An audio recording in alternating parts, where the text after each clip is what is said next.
Welcome to episode 2. We're going to discuss that political turmoil that we were talking about before. I remember exactly where I was. So did most of our guests.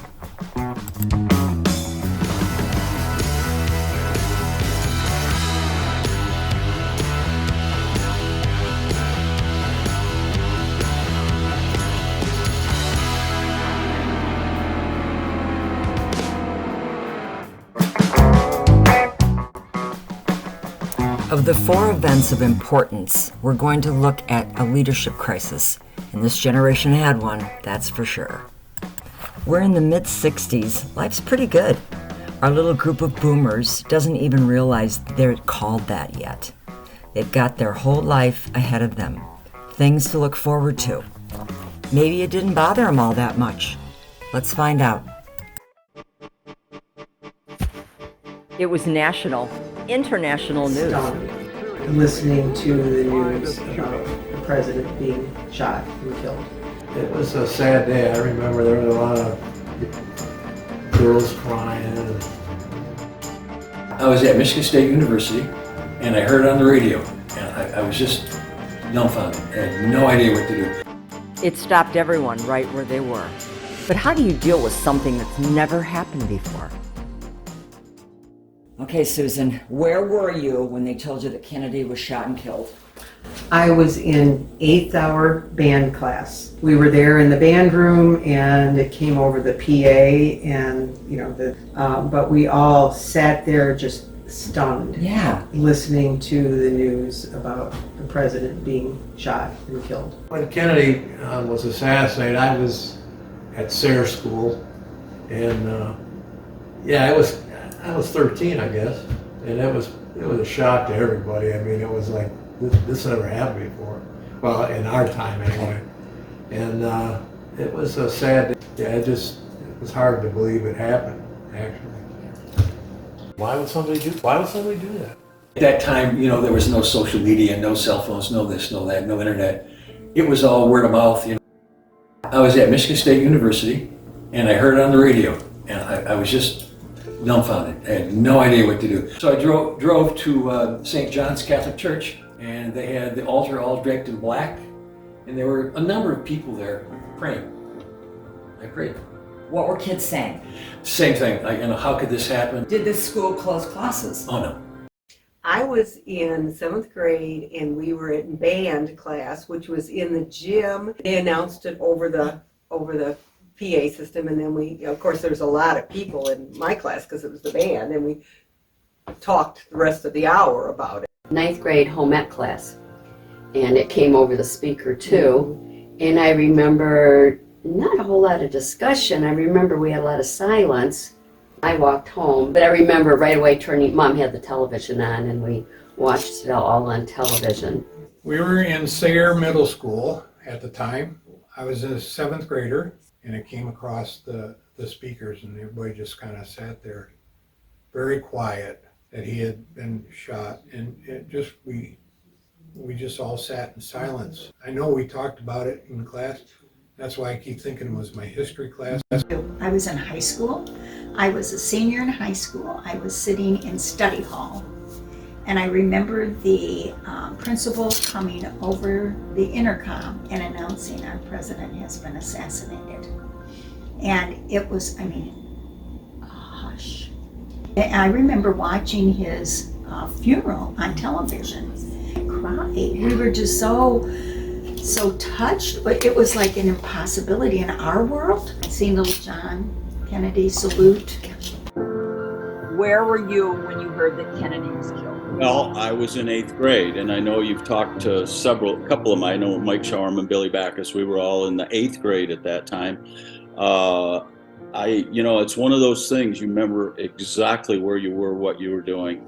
And every afternoon, one of the kids would be picked to take the wastebasket down so the janitor could dump the wastebasket and burn the papers. Earl Powell took the wastebasket down. When he came back, he came into the class and said President Kennedy had been shot.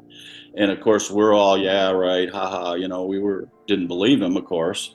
And then it wasn't long, the principal came over the loudspeaker and said that they were bringing the buses in early, that we were going home, that our president had been shot. But we did go home, and that was a pretty long weekend that weekend.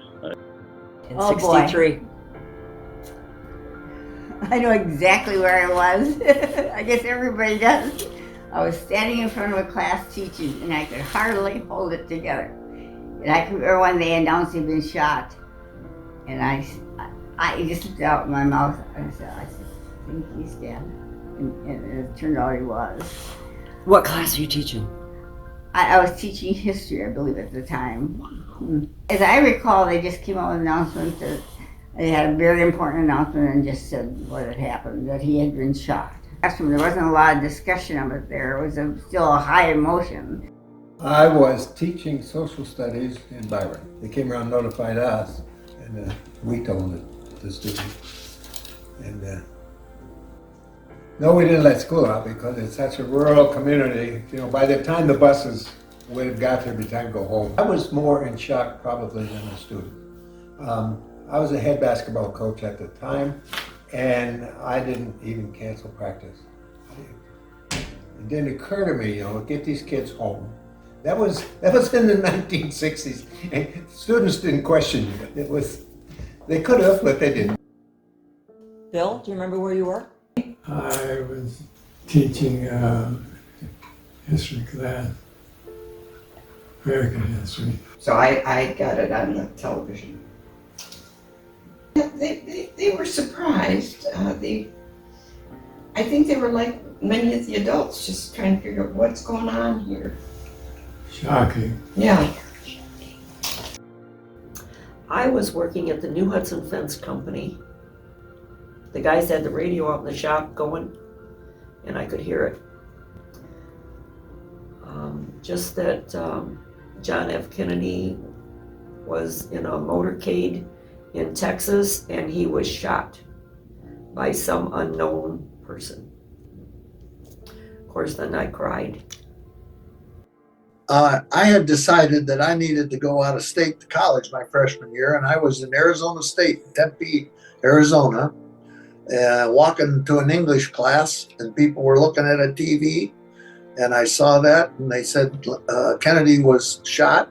Of course, then we stumbled into class eventually, and they ended up calling class, and they ended up calling class for 2 days, and I hitchhiked home. I kind of just left campus and took off, and Buddy and I hitchhiked back to Michigan. I was walking on campus at Michigan State, and same thing occurred. Everybody was buzzing, and there was an enormous amount of chatter. There were a few of us from South Lyon that were at Michigan State, and I cannot remember how we got together, but I remember us being in the room together watching the news. It's a gathering thing. It was. You just had to be with people you knew. Here in 63 when Kennedy was killed. Yes, in Dearborn Heights, 98% black. And when the news came out over the PA system, the school just went into shock. Tears, wailing, crying. The black people loved Kennedy. And so, yeah, it was basically the school shut down. The kids were still there, but teaching stopped. We kept the kids because there were no buses. And so we just kept them there. I mean, did they have a special meeting for the teachers for the next day to say what you should do or say or anything? We didn't, no. Just, use your own judgment. Be aware of the fact that the African American population really loved Kennedy. I mean, the kids cried and right. They were that type of thing, but no riots, no fighting, nothing. These are 14-year-olds. When it happened, they were very upset, until rightfully so. And by 2 days from there, it was, forget about it. Yeah, well, I suppose that's all you can expect. Teachers said to the classes when you came back to school then? Or did they just kind of downplay it and let's go on? I don't remember anything about that. I remember talking about it at home, but I don't remember it with my friends. Right. I mean, no school psychologist or anything back then. No. Let's just go on with our world. And we move forward because life goes on. But people in this generation, in the entertainment business, produce no less than 12 movies of the incident and countless documentaries about the assassination. We'd like to say the violence ended here, but you all know it didn't. And neither did the media coverage of the turbulent 60s. The U.S. is involved in another war, and guess who's going to be drafted? Who will protest? Who will escape to Canada to avoid all of it? And who will not make it out of the 60s? Coming up, the war. They have to get over the war.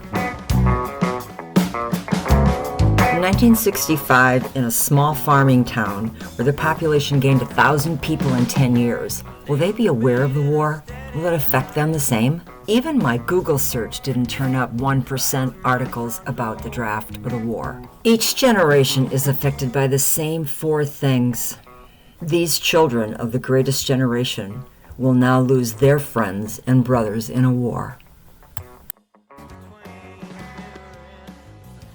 Had this little talk with my son about, if you want to see the past, you're going to have to look at this video. Well, guess what? We are going to talk about the past, but it's always onward, forward. Go forward. Don't live in the past, but know about it. Please like and share our video and leave your comments below.